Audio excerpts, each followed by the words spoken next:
Shalom, saudara-saudara yang dikasihi Tuhan Yesus Kristus. Salam sejahtera buat saudara semua dimanapun saudara berada. Damai dan sukacita oleh Roh Kudus melimpah senantiasa dalam hati dan kehidupan saudara semua. Ayat renungan hari ini terdapat di dalam Injil Markus pasal 8 ayat yang ke-36. Tertulis demikian, "Apa gunanya seorang memperoleh seluruh dunia, tetapi ia kehilangan nyawanya?" Saudara yang dikasihi Tuhan, ada 3 buah cerita yang ingin saya sampaikan agar kita lebih memahami renungan hari ini. Cerita yang pertama, suatu hari salah satu orang yang sangat kaya di Indonesia meninggal dunia. Ada banyak sekali orang yang mengantarkannya ke pemakaman. Iring-iringan mobil sangat panjang dengan pengawalan yang ketat, berangkat dari Jakarta sampai ke San Diego Hills. Cerita yang kedua, bulan Mei 1998, sebuah ruko 3 lantai di Jalan Tubagus, Angke, Jakarta, dimasuki sejumlah orang. Tuan rumah yang adalah sepasang suami istri disuruh keluar dengan paksa. Tidak ada barang yang mereka bawa, kecuali pakaian di badan mereka. Ruko itu kemudian dijarah dan dibakar oleh massa. Cerita yang ketiga, sewaktu anak keempat kami baru saja dilahirkan, ia tidak bernafas dan tidak bergerak. Semua suster pada waktu itu nampaknya begitu cemas. Saya pun demikian. Seorang suster bertindak dengan cepat agar bayi kami bernafas. Saya berdoa agar Tuhan Yesus menolong anak kami. Beberapa saat kemudian bayi kami bernafas dan menangis. Puji Tuhan, saudara. Saudara yang dikasihi Tuhan, 3 kisah ini mempunyai makna yang berkaitan satu sama lain dan berhubungan dengan ayat firman Tuhan hari ini. Dari kisah pertama, kita memahami bahwa meskipun kekayaan seseorang sangat banyak, kekayaannya itu tidak dapat menjamin kehidupannya. Dari kisah kedua, ketika ada pilihan antara memiliki hidup tapi kehilangan harta, atau memiliki harta tapi kehilangan hidup, maka kita pasti akan memilih hidup. Harta menjadi tidak berguna.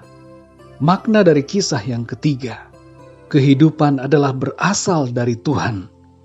Kita manusia hanya dapat berusaha, namun Tuhanlah yang memberikan kehidupan kepada kita. Saudara yang dikasihi Tuhan, Tuhan Yesus berkata dalam Lukas 12 ayat 15, "Walaupun seorang berlimpah-limpah hartanya, hidupnya tidaklah tergantung daripada kekayaannya itu." Uang tidak dapat membeli kehidupan. Hidup itu terlalu mahal untuk dibeli dan terlalu murah untuk dihargai. Saudara mau hargai berapa hidup saudara? Saudara mau membayar berapa untuk bisa menambah hidupmu sehari saja? Sebanyak apapun uang atau harta kita, itu tidak akan cukup untuk membeli hidup. Dan bukan hanya tidak cukup, tapi tidak bisa, saudara. Dalam Markus 8 ayat 36 tertulis perbandingan antara nyawa dengan kekayaan. Dan ternyata nilai seluruh dunia ini tidak dapat menandingi nilai satu nyawa.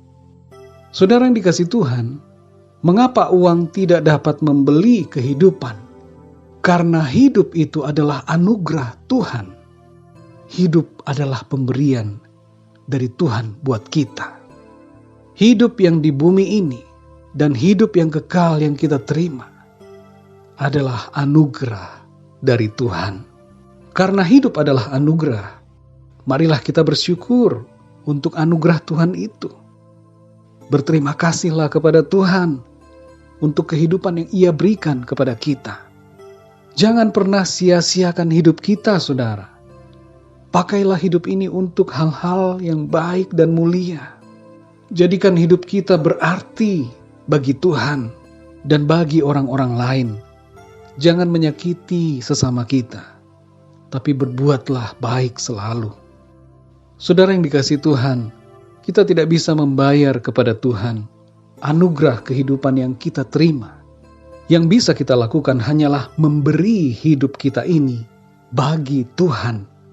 Dalam Markus 8 ayat 36 dikatakan, Apa gunanya seorang memperoleh seluruh dunia, tetapi ia kehilangan nyawanya? Untuk memahami ayat ini, kita baca ayat-ayat sebelumnya, saudara. Dalam Markus 8 ayat 34 tertulis, "Lalu Yesus memanggil orang banyak dan murid-muridnya dan berkata kepada mereka, 'Setiap orang yang mau mengikut aku, ia harus menyangkal dirinya, memikul salibnya, dan mengikut aku.'" Saudara yang dikasihi Tuhan, betapa penting bagi setiap kita untuk sungguh-sungguh mengikut Tuhan Yesus.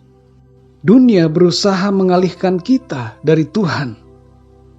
Hidup ini penuh dengan berbagai ujian dan tantangan. Tapi saudara yang dikasihi Tuhan, kita harus kuat di dalam Tuhan. Untuk apa kita memperoleh seluruh dunia ini kalau kita kehilangan nyawa kita? Hidup yang kekal Tuhan Yesus sudah berikan kepada kita. Janganlah kita lepaskan. Sebagai implikasi dari ayat firman Tuhan ini, marilah kita sungguh-sungguh mengikuti dan mengasihi Tuhan Yesus yang memberi kehidupan kepada kita. Jangan kita menduakan Tuhan. Uang dan kekayaan bukanlah segala-galanya. Jangan kita menghambakan diri kepada uang, tapi hambakan diri kita kepada Tuhan. Marilah kita sabar dan rela memikul salib Kristus dalam kehidupan kita. Selalu ingat pada Tuhan dan gunakan waktu untuk hidup seturut dengan kebenaran firman Tuhan. Mari kita berdoa, saudara. Bapa kami di dalam surga, Bapa di dalam nama Tuhan Yesus Kristus. Terima kasih untuk kebenaran firman-Mu ya Tuhan, yang mengingatkan kami untuk sungguh-sungguh mengikuti Engkau, mengasihi Engkau lebih daripada dunia ini. Harta dan kekayaan seringkali menggoda kami, tapi kami mau ikut Engkau sungguh-sungguh Tuhan. Kami mau mengasihi Engkau. Tolong kami ya Tuhan supaya kami dapat menyangkal diri kami, memikul salib dan mengikut Engkau dengan sungguh-sungguh. Meteraikanlah setiap kebenaran firman-Mu Tuhan, supaya kami menjadi anak-anak-Mu yang setia.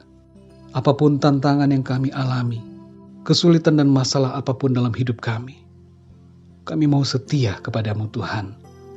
Dan kami percaya, Tuhan Engkau memberkati kami, Engkau menyertai kami, dan memberikan kami kemenangan. Engkau Tuhan yang peduli, Engkau Tuhan yang mencukupi, Engkau Tuhan yang menopang dan yang menguatkan kami untuk melalui setiap masalah dan mengalami kemenangan di dalam Engkau. Terima kasih Tuhan. Dalam nama Tuhan Yesus Kristus kami berdoa dan mengucap syukur. Haleluya. Amin. Puji Tuhan, saudara yang dikasihi Tuhan, saya percaya firman Tuhan menjadi berkat dan kekuatan buat saudara semua. Dan Roh Kudus akan menolong kita untuk lebih lagi memahami kebenaran firman Tuhan. Tuhan Yesus memberkati saudara semua. Sampai jumpa dalam renungan yang berikutnya. Haleluya.